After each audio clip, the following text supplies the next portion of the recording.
Well, I would change my mind, but nobody asked me when I was genitally mutilated as an infant and had all of the erogenous tissue from my cock removed from me. This is funny to you? There are a lot of people that, many of the people that have changed their genitals, that have gone through the genital mutilation, are very regretful. And That's cool, but that's neither here nor there. I'm talking about my genitals, which got mutilated without my consent when I was an infant. Genital mutilation. There are actually a lot of men. I know a woman. How other men feel about all the erogenous tissue removed from their genitals has got nothing to do with how I feel about all of the erogenous tissue removed from my You can genitals. feel however you want about that. That's perfectly fine. And you can feel like you have right to cut the genitals of babies too. You can feel like that too, because pedophilia is becoming widely accepted in this country. I'm not talking about that though. I'm talking about people. But that's what I'm talking about. So why are you coming to me to talk about genital mutilation in your terms when I'm talking about genital mutilation in my terms? You were walking by.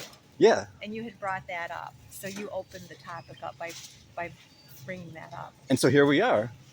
Yeah. I'm not here to talk about what people decide to do with their Look, I got no children. problem with what someone wants to do with their own genitals, up to and including cutting it off, altering it. It's their body, it's their choice.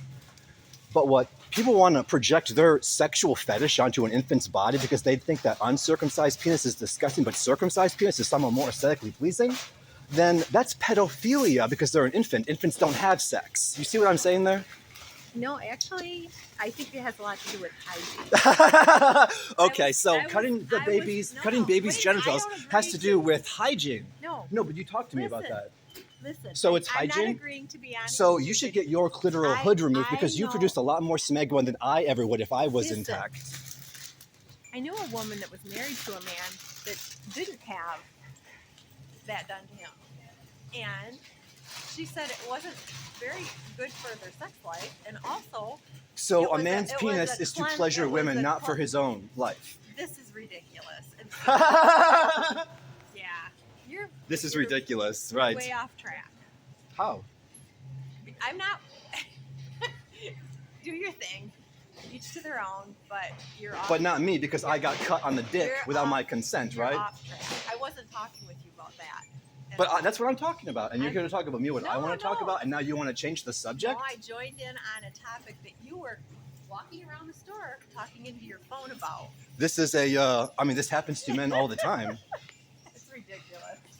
Why is it ridiculous, though? I mean, you could have had your genitals, you could have had your clitoral hood removed when you were a baby. With you about that. No, but you could have had your clitoral hood removed. About something and you're not. You want to educate me about genital mutilation? Did you ever have your genitals cut? You're obviously not interested in truth. Why? You're not interested in truth. Because I think that people can do whatever they want with their own genitals? Because you don't listen long enough to learn something, you just keep spouting off. So that's your choice. What do you want to hear about erogenous tissue on a man's genitals that get cut off? You're being ridiculous. Well, do you still have your clitoral hood? You're being ridiculous. That's just a yes or a no. Was your clitoral hood removed from you when you were a baby? I wanted to educate you about something, share information. And I'm trying to share information with you. I didn't ask for it. I didn't ask for this. I didn't ask for this, though. I wasn't walking around the store. So was I. Speaking into saying things that are really ridiculous. What's ridiculous that I'm saying, though? Then I can tell my viewers, and I can adjust accordingly. No, if you wanted to be educated, I'd be happy to have a respectful conversation, but you're not. Just tell me why I, as a circumcised man, should be silent about genital mutilation. Hey, do your thing, whatever. You don't want to learn. Privileged female with an uncircumcised vagina telling me, a genitally mutilated man, how to talk about genital mutilation, ladies and gentlemen.